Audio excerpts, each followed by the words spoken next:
नमस्कार। गुरु पूर्णिमा का पावन पर्व अभी बहुत सन्निकट है। इस अवसर पर सर्वप्रथम मैं अपने चारों गुरुओं का स्मरण करके उन्हें प्रणाम करता हूँ। मेरे ये चार गुरु हैं। सर्वप्रथम पंडित दुर्गा प्रसाद जी कथक, जिनकी सर्वाधिक तालीम मुझे प्राप्त हुई। दूसरे नंबर पर पंडित नारायण प्रसाद जी कथक, तीसरे पंडित सुंदर प्रसाद जी और चौथे लखनऊ घराने के मूर्धन्य कला गुरु पंडित शंभू महाराज। इनमें से आज मैं पंडित सुंदर प्रसाद जी के विषय में चर्चा करना चाहूँगा। सुंदर प्रसाद जी से मेरी पहली मुलाकात 1958 के लगभग दिल्ली में हुई थी। तब वे भारतीय कला केंद्र में प्रशिक्षण प्रदान करते थे और वहीं उसी भवन के एक कक्ष में वो निवास करते थे। उनसे मिलने की मेरी बहुत उत्कंठा थी। मैं जब दिल्ली गया और उनके यहाँ पहुँचा, उन्हें प्रणाम किया, तो उन्होंने मुझसे पूछा कि तुम कौन हो। तो मैंने कहा मैं इंदौर से आया हूँ और पंडित दुर्गा प्रसाद जी कथक का शिष्य हूँ। सुंदर प्रसाद जी ने प्रश्न किया कि कौन दुर्गा प्रसाद। मैंने कहा आपके एक शिष्य हैं मथुरा प्रसाद। लगा हाँ जानू मथुरा प्रसाद, जगन्नाथ प्रसाद, बद्री प्रसाद, ये सब मेरे शिष्य हैं। तो मैंने कहा हाँ, उन्हीं मथुरा प्रसाद जी के शिष्य दुर्गा प्रसाद हैं।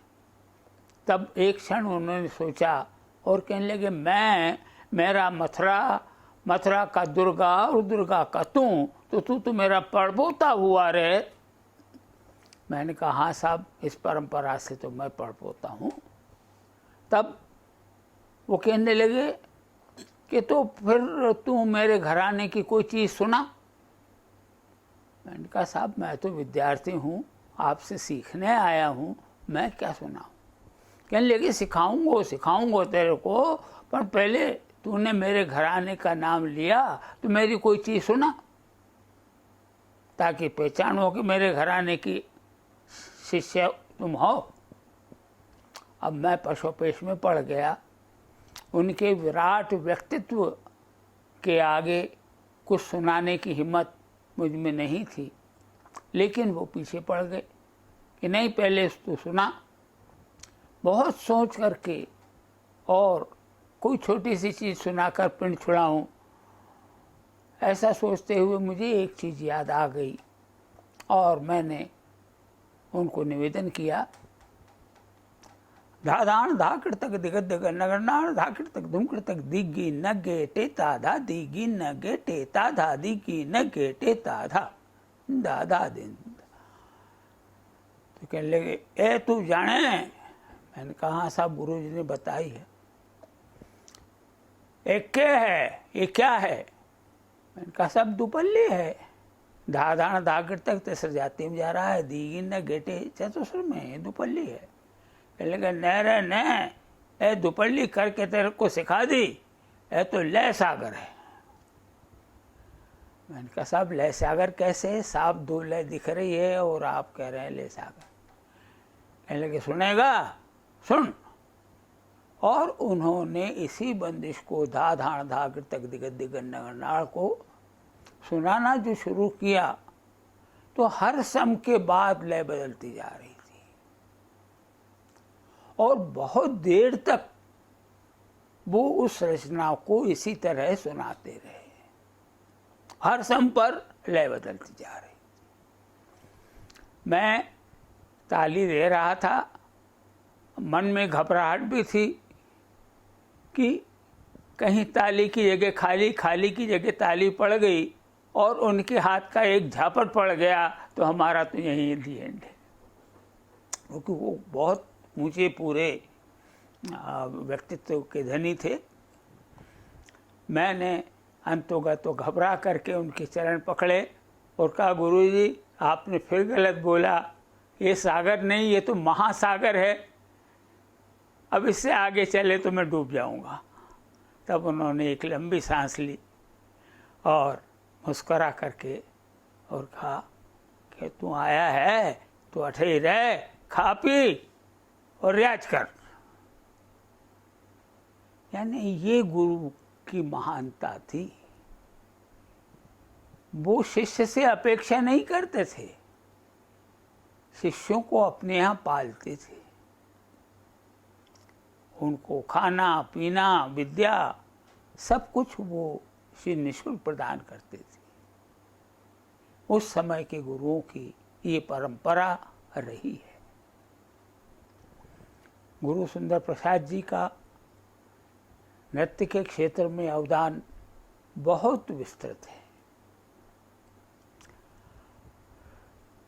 सच पूछा जाए तो कथक नृत्य का जो आज सामूहिक शिक्षण प्रणाली है, उसका सूत्रपात पंडित सुंदर प्रसाद जी ने ही किया था।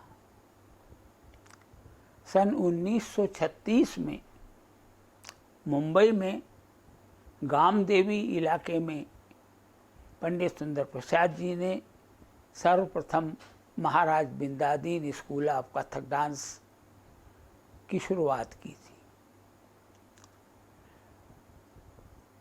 पंडित मोहन राव जी कल्याणपुरकर भी इसी विद्यालय में शिक्षा प्राप्त करके और बाद में लखनऊ मैरिज कॉलेज, जो अब भातखंडे कॉलेज के नाम से जाना जाता है, वहाँ प्राध्यापक हुए थे। भातखंडे कॉलेज के वो स्थायी परीक्षक थे,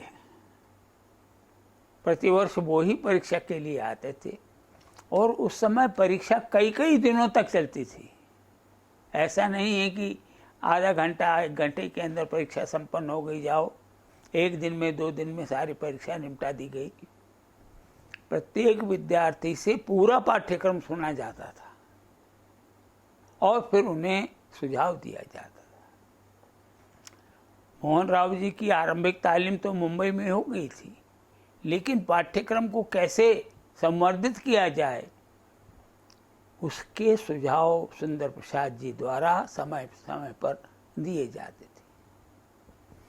आज जो तालीम के अंग हैं, शुरू में तत् तत् आते थे तत् थे, ये जो पलटे हैं, तत् तत् आते थे तत् आते थे तत् आते थे तत् आते थे आते थे तत्, इसके पलटे और क्रमशः आगे जैसे क्रम लय, लय जाती, बोल जाती, इस प्रकार की बहुत सी चीज़ें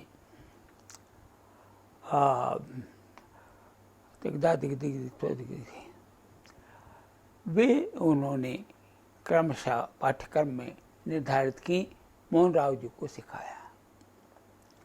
क्षमा चाहता हूँ, बहुत लोग आज उन चीज़ों को अपनी मोहर लगा करके और सिखा रहे हैं, बता रहे हैं, लेकिन मूलतः ये रचनाएं सुंदर प्रसाद जी के द्वारा ही की गई। सुंदर प्रसाद जी के पास पारंपरिक बंदिशों का एक बहुत बड़ा खजाना था। खास तौर से परमेलुओं का इतना बड़ा खजाना कठिनाई से ही किसी कलाकार के पास दिखाई पड़ता है। सुंदर प्रसाद जी की गिनती उन महान कलाकारों में से एक है जो जयपुर और लखनऊ दोनों ही घरानों के नृत्य पर समान अधिकार रखते थे। जयपुर में अपने पिता पंडित चुन्नीलाल जी और चाचा पंडित दुर्गा प्रसाद जी से और बाद में जयपुर में हनुमान प्रसाद जी से नृत्य की शिक्षा ग्रहण करने और जयपुर घराने की कला को आत्मसात करने के बाद वे लखनऊ गए और वहाँ लखनऊ घराने के महान नृत्याचार्य बिंदादीन महाराज से भी उन्होंने प्रत्यक्ष शिक्षा ग्रहण की। ऐसा बहुत कम हुआ है कि दोनों ही घरानों पर समान अधिकार किसी व्यक्ति का हो, लेकिन सुंदर प्रसाद जी ने दोनों ही घरानों पर समान अधिकार प्राप्त किया। वे अपने गुरु बिंदादीन महाराज को इतना अधिक मानते थे। उनके यहाँ बिंदादीन महाराज का एक बहुत बड़ा चित्र था। उसे सुबह उठकर वो नित्य हलवे का भोग लगाते थे और जब तक भी उन्हें भोग नहीं अर्पित करते थे तब तक अन्न जल तो ठीक है, दवा तक ग्रहण नहीं करते थे। मोहन राव जी ने मुझे बतलाया कि जब जब वे लखनऊ आते थे तो एक दिन बिंदादीन महाराज को लखनऊ की सैर करवाने के लिए वे कार में, ये पद्मा शर्मा जी हैं बॉम्बे में, उनके पिता वहाँ डीएमओ थे,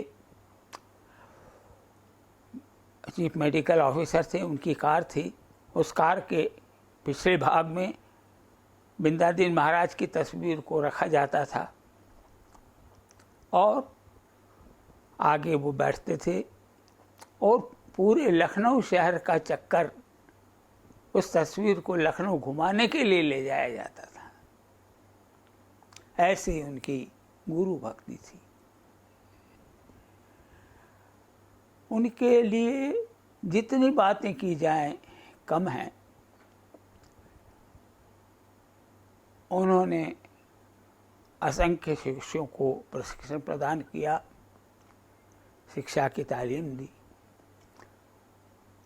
बहुत सी चीज़ें ऐसी जो उनके साथ ही विलुप्त होती गई, जैसे गुलाल बिछा करके और नाचते हुए हाथी का चित्र बना देना। इसमें भी आश्चर्य की बात यह है कि एक बार रायगढ़ महाराज ने फरमाइश की कि दादरा ताल, जो सबसे छोटी ताल है, 6 मात्रा की कुल ताल है, और पुराने लोग तो उसे 3 मात्रा की ही मानते थे, उसमें एक आवर्तन के अंदर हाथी का चित्र बना दीजिए। उस चैलेंज को सुंदर प्रसाद जी ने स्वीकार किया था और दादरा ताल में एक आवर्तन के अंदर उन्होंने हाथी का चित्र बना करके बता दिया था। ऐसी ही फरमाइश लखनऊ में भातखंडे कॉलेज के प्रिंसिपल रातन जनकर जी ने एक बार की थी कि कहरबा ताल के अंदर आप चित्र बनाकर दिखाइए। वहाँ अब तो डिमोलिश हो गया है, पहले वीणा हॉल था, उस वीणा हॉल के मंच पर गुलाल बिछाई गई और सरजू प्रसाद लहरे पर थे। कहरवा जिसे पुराने लोग 4 मात्रा का मानते थे, आज खाली भरी का करके 8 मात्रा मानते हैं। उन 4 मात्रा के अंदर ही उन्होंने उस गुलाल पर हाथी का चित्र बनाकर दिखा दिया था। ये जो चमत्कार है ये उनके साथ ही चला गया। उसके अलावा पानी से भरी हुई थाली पर नृत्य करना और पानी की एक बूंद भी न छलकी, बताशे बिछा करके उन पर नृत्य करना और एक भी बताशा न फूटे, इस तरह के पटरे के ऊपर कीलें गड़ी हुई हैं और उसको वो भीष्म सैया कहते थे, उसके ऊपर नाचना, तलवारों के ऊपर नाचना, ऐसे बहुत से चमत्कारिक नृत्य भी उनके नृत्य में थे। संगीत दर्पण संस्कृत का ग्रंथ है, चतुर्दामोदर का लिखा हुआ, उसमें चमत्कार नर्तन शीर्षक से इस तरह की बातें आई हैं। उनका साक्षात्कार सुंदर प्रसाद जी के नृत्य में देखने को मिलता था। थोड़ा बहुत ज्ञान मैंने भी उनसे प्राप्त किया और अपने शिष्यों को बता रहा हूँ। उसमें बताशे पर नाचना, जिसका प्रदर्शन मैंने लखनऊ भातखंडे कॉलेज में प्रोफेसर रहते हुए मंच पर किया भी था। पानी से भरी थाली पर नाचना, ये भी मैंने सीखा है उन्हीं से, और उस परंपरा को आगे मैं बढ़ा रहा हूँ। सुंदर प्रसाद जी की बारे में क्या क्या कहा जाए, वो लय ताल के बादशाह थे।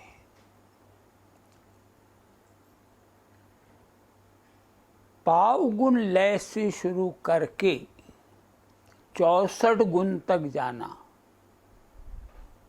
पाव, आधी, पौन, एक, सवा, डेढ़, पौने दो, दो, सवा दो, ढाई, पौने तीन, तीन, इस तरह से 64 गुण तक जाना और फिर उसी क्रम से वापस लौट करके आना। आप सोचिए, 64 गुण यानी 3 ताल के 4 आवर्तन, उतनी एक मात्रा बनती है। तो कहाँ लहरा कायम होगा, और उतने धीरज के साथ में उसको बरतते हुए दर्शक को बांधे रखना, ये उन्हीं का चमत्कार था। इसे 64 का बाज कहते हैं। 64 यानी 64 गुना। इसी का शार्ट फॉर्म मोहन राव जी को उन्होंने बतलाया था क्रम लय के रूप में, जो भातखंडे में अभी भी प्रचार में है, अभी भी वहाँ के निपुण पाठ्यक्रम का ये एक हिस्सा है। इस तरह की अनेक चीज़ें जो अब कथक के पाठ्यक्रम से लुप्त होती जा रही हैं, क्योंकि उनकी साधना बहुत कठिन है। इसी के बल पर एक बार कोयल महाराज के यहाँ इन्होंने वहाँ जो नक्काल हैं उनको पराजित किया था। घटना इस प्रकार की है कि बिंदादीन महाराज बुजुर्ग हो गए थे और दुर्भाग्य से पंडित कालका प्रसाद जी महाराज गुजर गए थे, वो अकेले रह गए थे। कालका बिंदादीन की जोड़ी राम लक्ष्मण की जोड़ी कहलाती थी। बिना कालका प्रसाद की संगत के बिंदादीन के नृत्य में मजा नहीं आता था। उनके गुजर जाने से बिंदादीन बहुत हताश निराश से हो गए थे। ऐसे समय में ही कोयल महाराज के यहाँ से उन्हें महफिल का निमंत्रण प्राप्त हुआ। वे विचार में पड़ गए।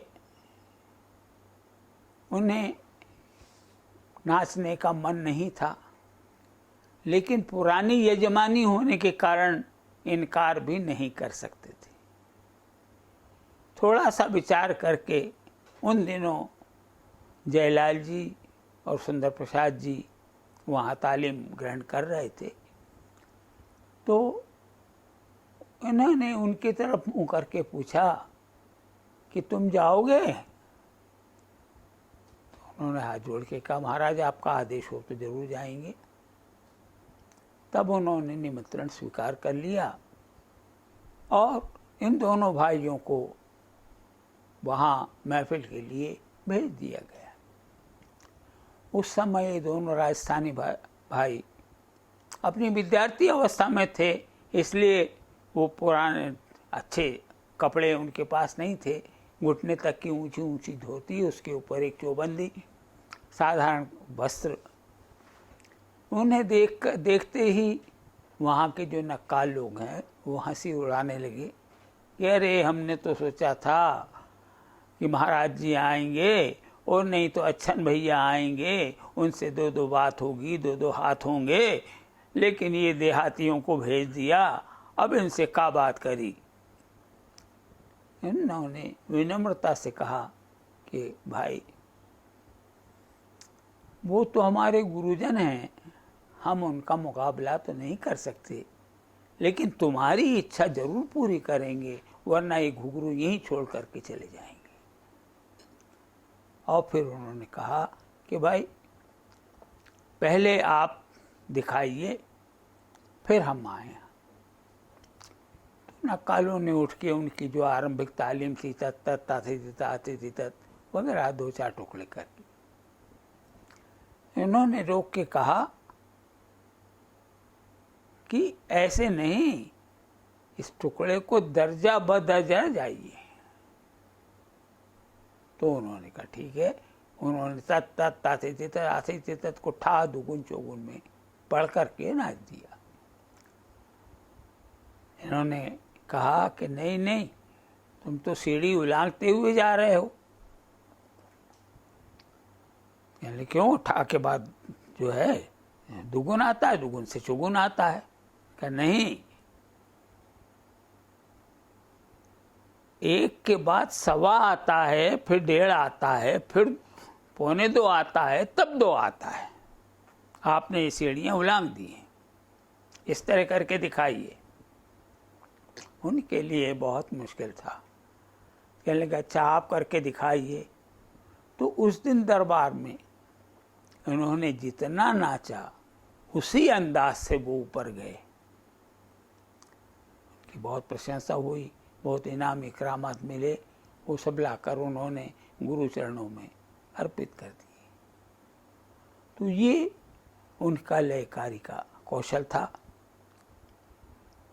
इसीलिए उन्हें अपने युग का महान लयकार माना जाता था। समय समय पर विभिन्न समारोहों में उन्हें, वो चित्र मेरे पास अब भी है, कि तबले के डुग्गियों के चांदी के हार उनको अर्पित किए जाते थे।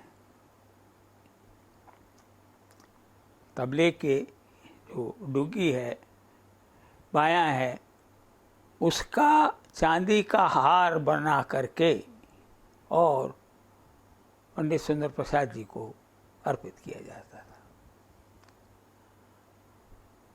ऐसे ही बहुत से स्मरण उनके साथ में जुड़े हुए हैं।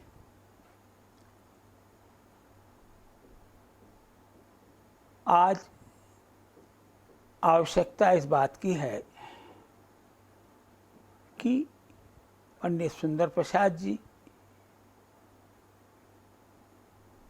जिनके दुर्भाग्य से अपनी संततियां समय से पूर्व ही ईश्वर के यहाँ चली गई, इसका उन्हें एक अरसे तक बड़ा आत्मघात सा लगा था। उनके भांजे मद्रास में निवासी हीरालाल सोहनलाल, जो प्रसिद्ध नृत्य निर्देशक थे, वे उन्हें मद्रास ले गए और उनको मानसिक रूप से स्वस्थ करने का प्रयास किया। उसके बाद ही भारतीय कला केंद्र दिल्ली में आए और अपने शिष्यों को ही अपनी संतान उन्होंने मान लिया। वे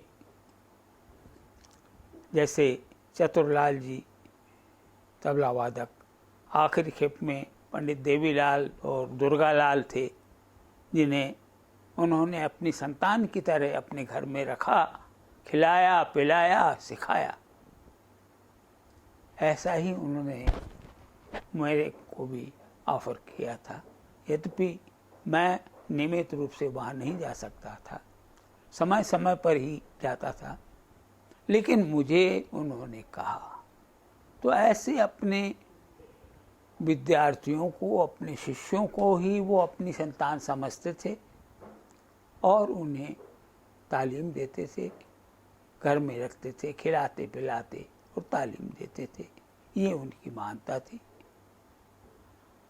आज आवश्यकता इस बात की है कि उनके वे शिष्य जिनने भी समय समय पर उनसे तालीम ग्रहण की है, वे आगे आएं, उस परंपरा को आगे बढ़ाएं, उनकी रचनाओं को प्रकाश में लाएं। क्योंकि सुंदर प्रसाद जी महाराज की जो बंदिशें हैं वो मेरे उम्र के लोगों तक प्राप्त हुई, उसके बाद तो अब लुप्त होती जा रही हैं। उन्हें प्रकाश में लाना जरूरी है, तभी जयपुर घराने का कितना वैविध्य है यह प्रकाश में आ पाएगा। अंत में मैं यह कहना चाहूँगा कि वर्तमान पीढ़ी को सुंदर प्रसाद जी और उनके समकक्ष जो जयपुर घराने के महान कलाकार हुए हैं, उनमें से कौन सी रचना किसकी है इसका पूरी तरह ज्ञान नहीं है। इसका लाभ उठा करके कुछ लोग सुंदर प्रसाद जी की, जयलाल जी की रचनाओं को अपनी मोहर लगाकर सिखाते हैं, बताते हैं। ये उचित नहीं है, इसे साहित्यिक तस्करी कहा जाता है। तो ऐसा नहीं होना चाहिए। मेरी उम्र के जो लोग सीधे गुरु जी से सीखे हुए हैं और जिन्हें ज्ञान है, सज्ञानता है कि ये रचना किसकी है, उसे उचित श्रेय दिया जाना चाहिए, उनका नामोल्लेख किया जाना चाहिए। जो लोग रचनाकार रच गए हैं वे इसी उद्देश्य से तो रचना करते हैं कि आने वाले समय में उनके बाद भी उनके नाम का स्मरण किया जाता रहेगा इन रचनाओं के माध्यम से। तो कृपया जो ऐसा करते हैं वो न करें। और जैसी हमारी परंपरा रही है कि रचना प्रस्तुत करने से पहले उन गुरुओं का कान पकड़ के क्षमा याचना पूर्वक वो प्रस्तुति की जाती थी, उसी तरह उन महान गुरुओं के रचनाओं का स्मरण किया जाए, उनका नामोल्लेख किया जाए और तब उसकी प्रस्तुति की जाए। इसके साथ ही मैं अपना वक्तव्य समाप्त करता हूँ और गुरु पूर्णिमा की सभी को बधाई देता हूँ और अपने गुरुओं को प्रणाम करता हूँ। नमस्कार, धन्यवाद।